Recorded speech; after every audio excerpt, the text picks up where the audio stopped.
Bismillahirrahmanirrahim. Assalamualaikum warahmatullahi wabarakatuh. Alhamdulillah wassalatu wassalamu ala Rasulillah wa ala alihi wa sahbihi wa man sara ala nahjihi wastanna bi sunnatihi ila yaumil qiyamah, amma ba'd. Kaum muslimin dan muslimat, semoga Allah Subhanahu wa taala menjaga kita semua.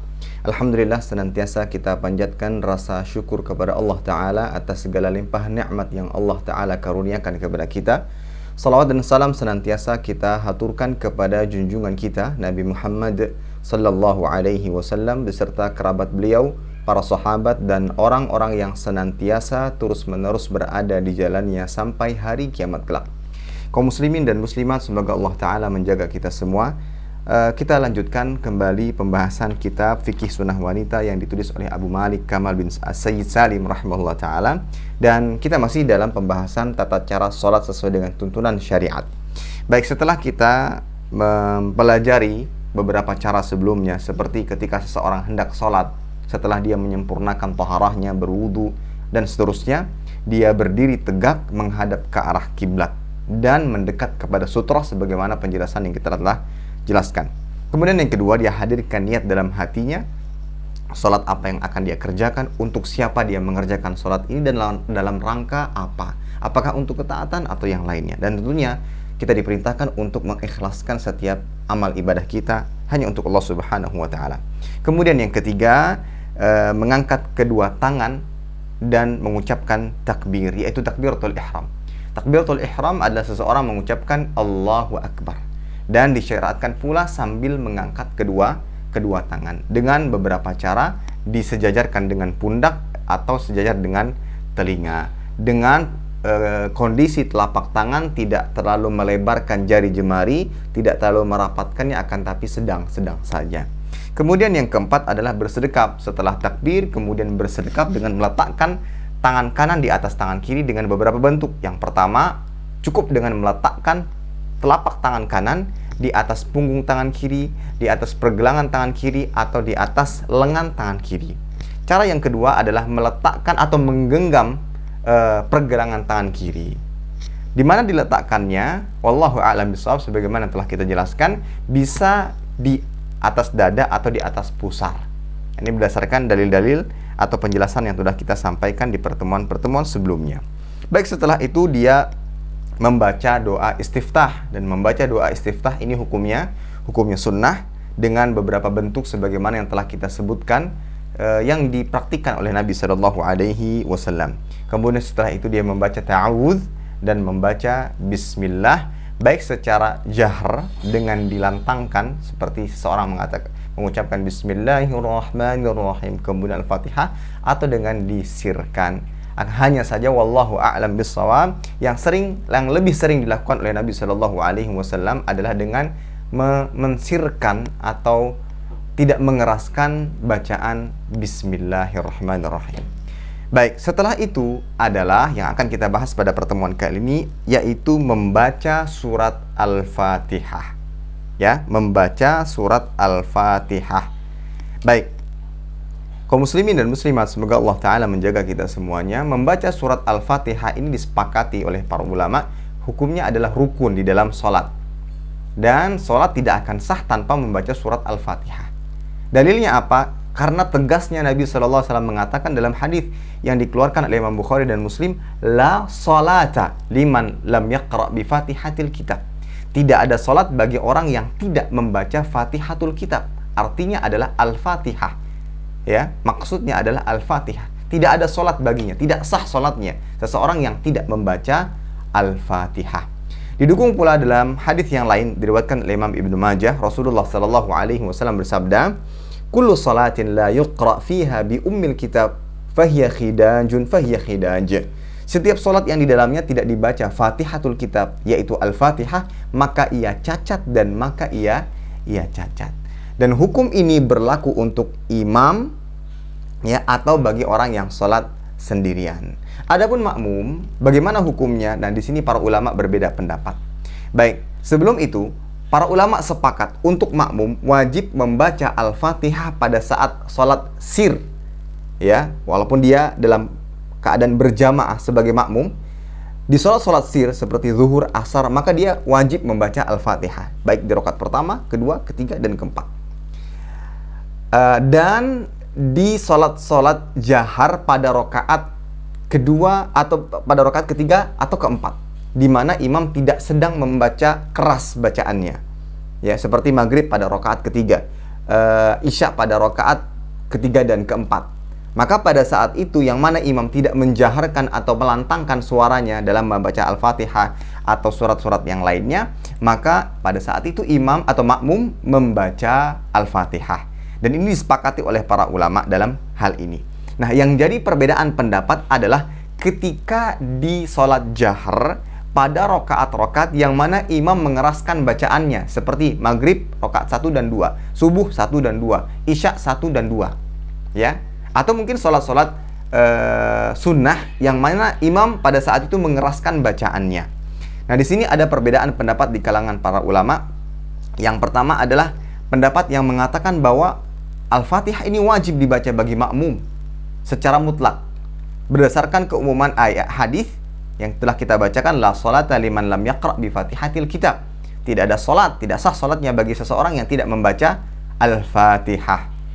Maka Al-Hafidz Ibnu Hajar rahimahullah mengatakan dalam kitab Fathul Bari, wa qad thabata al-idhnu bi qira'atil ma'mum al-Fatihah fil jahriyah bi ghairi qaidin, wa dzalika fi ma akhrajahu al-Bukhari fi juz'il qira'ah. Perintah membaca Al-Fatihah telah ditetapkan bagi makmum dalam salat jahriyah tanpa ada batasan. Hal itu sebagaimana diriwayatkan oleh Imam Bukhari dalam bab al-qira'ah.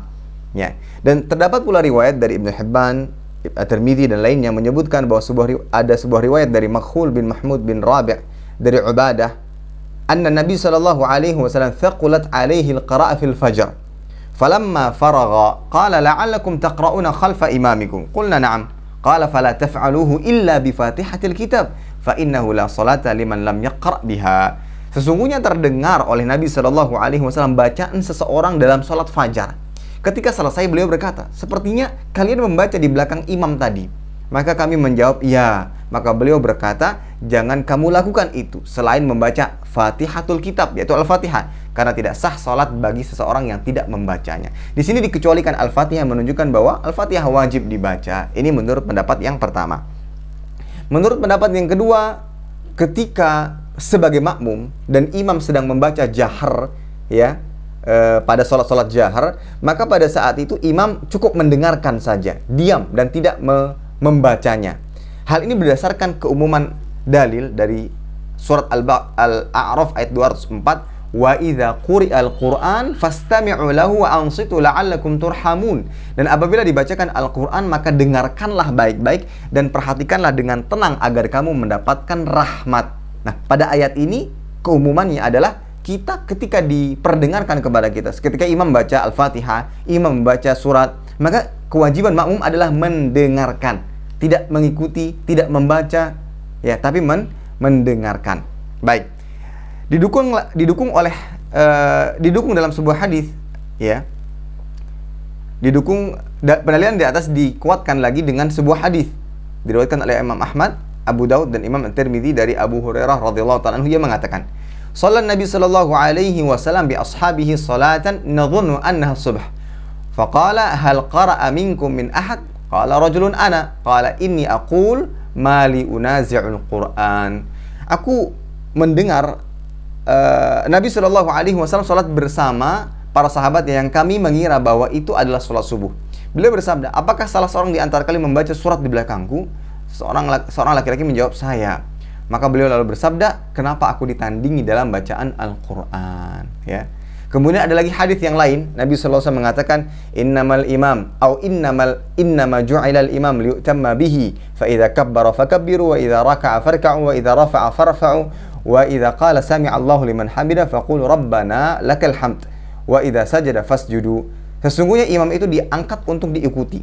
Jika ia takbir, maka bertakbirlah. Maka jika dia ruku, maka rukuklah. Jika dia bangkit dari ruku, maka bangkitlah. Jika imam mengucapkan sami Allahu liman hamidah, maka ucapkanlah rabbana walakal hamd. Jika imam sujud, maka sujudlah. Nah, ada tambahan dalam riwayat Imam Muslim. Hadis tadi diriwayatkan Imam Bukhari dan Muslim.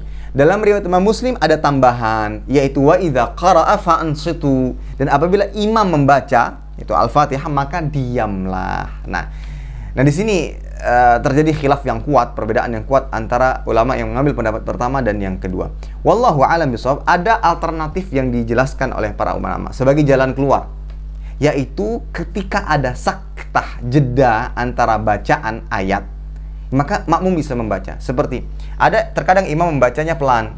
Alhamdulillahi rabbil alamin, Ar-Rahmanir Rahim.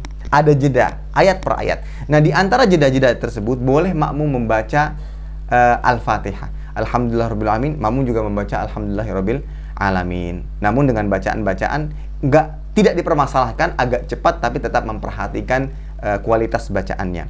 Atau saktah ini atau jeda ini antara imam membaca Al-Fatihah dan imam membaca surat setelahnya. Maka itu bisa menjadi solusi. Adapun masbuk, bagaimana dengan kasus masbuk? Apakah dia tetap membaca Al-Fatihah atau bagaimana? Maka keadaan masbuk ini menjadi pengecualian karena telah gugur kewajiban membaca Al-Fatihah baginya. Terutama masbuk yang sudah mendapati makmum dalam kondisi ruku atau seterusnya. Adapun masbuk yang masih ada kesempatan untuk membacanya, maka dibaca. Wallahu a'lam. Baik, kemudian cara membaca Al-Fatihah disambung. Ada sebagian yang membaca Al-Fatihah dengan satu kali nafas, ya. Ada yang pelan-pelan. Mana yang lebih afdal?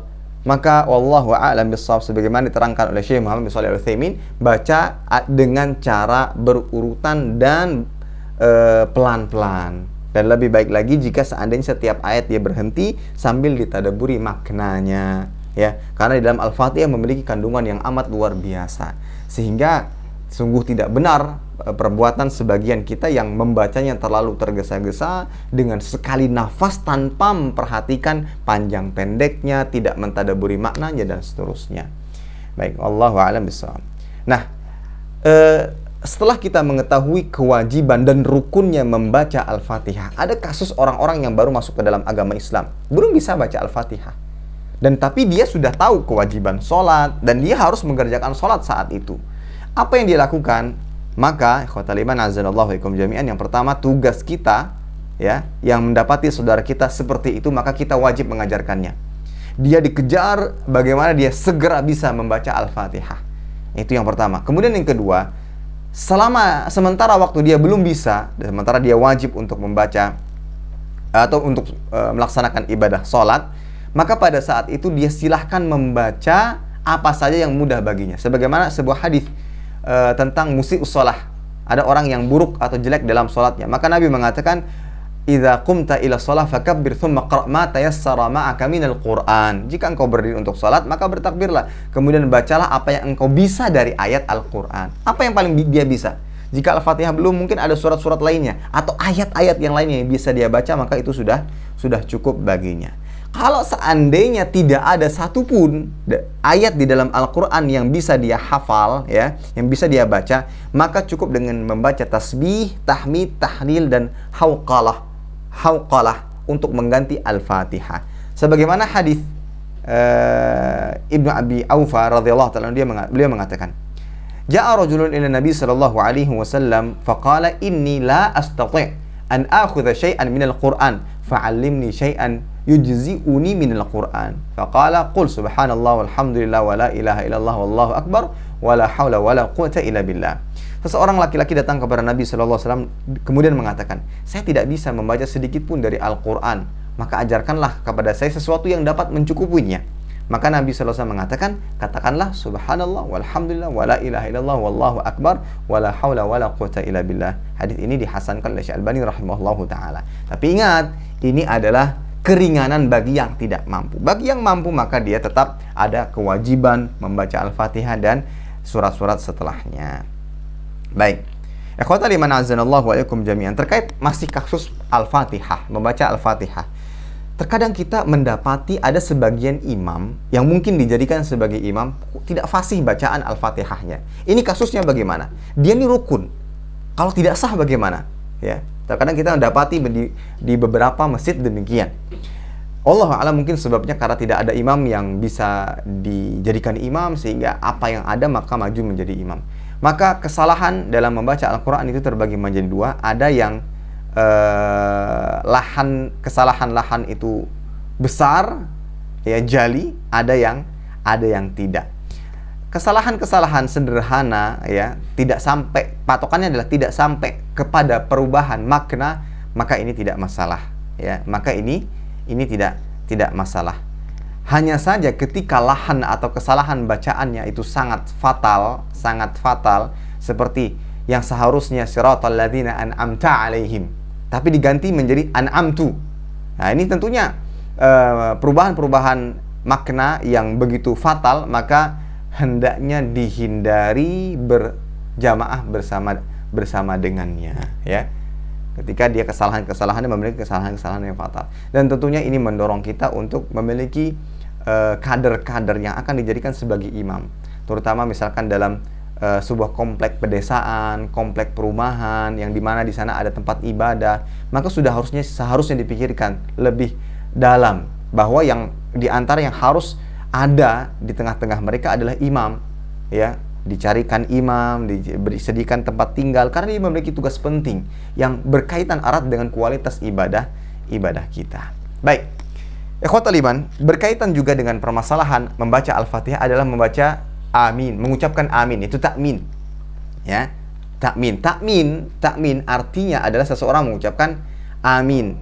Ibnu Manzur menjelaskan, amin, ya, kalimatun tuqalu fi ithri du'a. Qala al-Farisi hiya jumlatun murakkabatun min fi'lin wa ism. Ma'nahu Allahumma stajib li. Amin itu adalah sebuah kata yang dibaca setelah di ujung sebuah doa. Dan Al-Farisi mengatakan dia ada kalimat yang tersusun di atas fi'il dan ism yang artinya Allah, ya Allah, kabulkanlah untukku. Dan di dalam surah Al-Fatihah ada doa-doanya. Ihdinas siratal mustaqim, siratal ladzina an'amta 'alaihim ghairil maghdubi 'alaihim waladdallin, ya.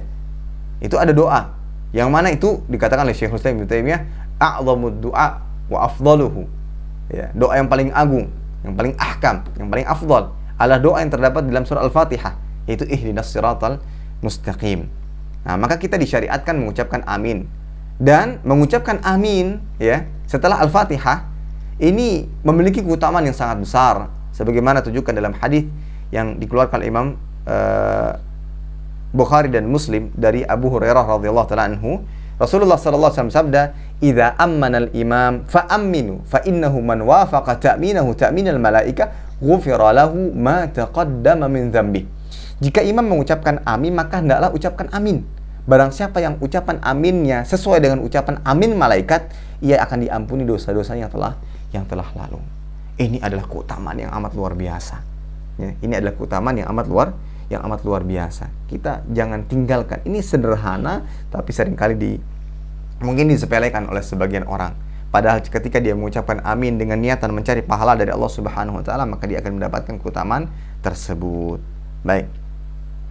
Ikhwatal iman azanallahu wa ikum jami'an. Berkaitan dengan mengucapkan amin, para ulama berbeda pendapat. Kapan kita nih sebagai makmum terutama membaca amin? Ketika menjadi imam, atau sholat sendirian, maka jelas setelah mengucapkan waladdallin, dia ucapkan amin. Nah, sekarang sebagai makmum, kapan? Apakah setelah imam mengucapkan amin, ataukah setelah setelah waladdallin langsung bersamaan dengan imam? Pendapat pertama mengatakan, ya, ketika waladdallin langsung mengucapkan amin, ya. Dan ini berkonsekuensi mungkin aminnya akan berbarengan dengan aminnya imam sebagai makmum, ya.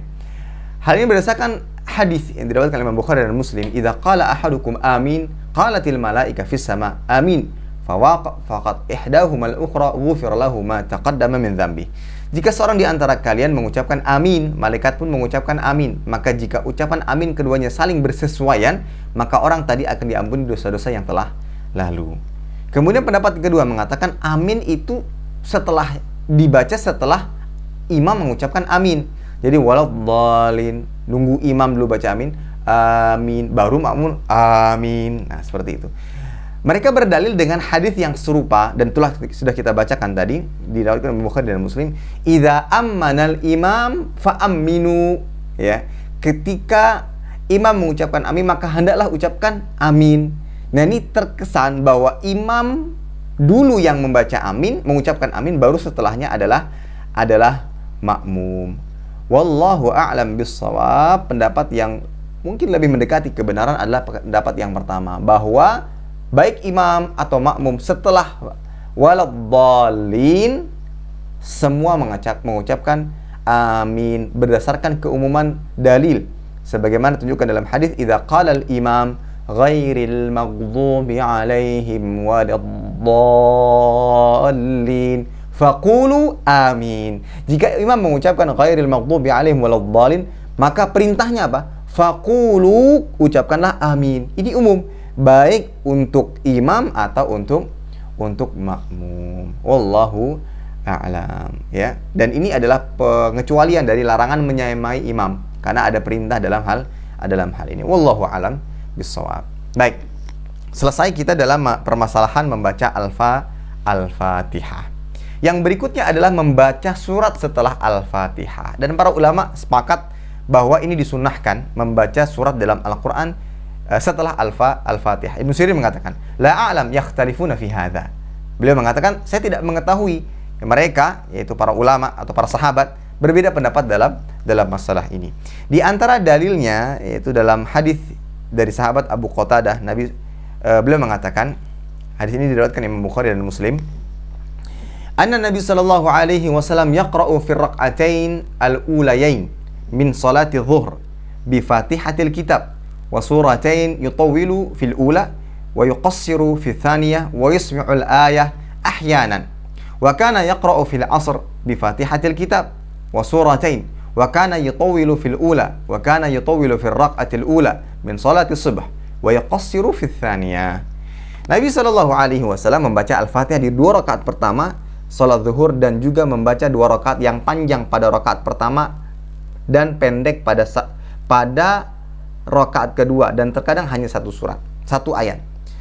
Beliau membaca Al-Fatihah di 2 rakaat pertama salat asar dan juga membaca 2 surat dengan surat yang panjang pada rakaat pertama. Beliau juga memperpanjang bacaan surat di rakaat pertama dan subuh dan memperpendek di rakaat yang kedua. Kemudian ada dalil lain, ya, yang berbunyi anna Nabi sallallahu alaihi wasallam kana yaqra'u fi dhuhr fil ulayain bi ummil kitab wa suratain wa fi raq'atil ukhrayain bi ummil kitab wa yusmi'una al-ayah wa yutawwilu fi raq'atil ula wa ma la yutawwilu fi raq'atil tsaniyah wa hakadha fil 'asr wa hakadha fis subh. Adalah Nabi sallallahu alaihi wasallam, hadis ini diriwayatkan Bukhari dan Muslim, adalah Nabi sallallahu alaihi wasallam ketika salat zuhur di 2 rakaat pertama beliau membaca Al-Fatihah dan 2 surat. Sementara di 2 rakaat terakhir beliau membaca Al-Fatihah saja. Beliau membacanya hingga kami terdengar ayat. Beliau baca lebih panjang di rakaat pertama, tidak sepanjang di rakaat kedua, demikian pula ketika salat asar dan subuh. Nah, ini dalil yang menunjukkan bahwa disyariatkan membaca surat setelah membaca surat Al-Fatihah. Apa saja ya sesuai dengan kemampuan kita. Jika kita memiliki hafalan-hafalan yang banyak, maka itu mungkin lebih bagus. Hanya saja ketika kita menjadi seorang imam, yang perlu diperhatikan adalah menyesuaikan dengan kondisi makmum, ya, menyesuaikan dengan kondisi makmum. Sebagaimana ditunjukkan dalam sebuah hadis, idza amma ahadukumun nas falyukhaffif fa inna fihimus shaghir wal kabir wad dha'if wal marid fa idza shalla wahdah fasalli kaifa syaa. Jika salah seorang di antara kalian menjadi imam bagi suatu kaum, maka permudahlah salatnya, karena di antara mereka ada anak kecil, orang tua, orang lemah, dan orang yang sakit. Jika salat sendirian, maka silahkan sebagaimana yang dia hendaki.